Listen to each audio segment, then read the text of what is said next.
என் சந்தோஷம் இருக்கட்டும். நீ சந்தோஷமா இருக்கியா? சந்தோஷமா தான் இருக்கேன் பாட்டி. அப்புறம் ஏன் உன் கண்ணு கலங்கிருக்கு?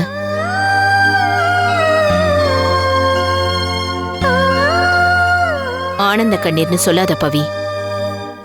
எனக்கு தெரியும் உன் மனசு எப்படி கஷ்டப்பட்டிருக்கோன்னு.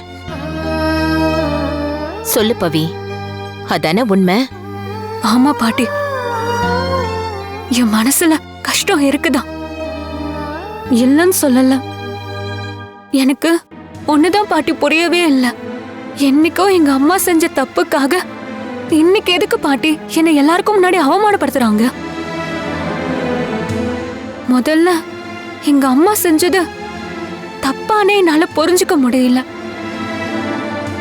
அவங்க வாழ்க்கைக்கு தேவையானது அவங்க முடிவு பண்ணிக்கிட்டாங்க.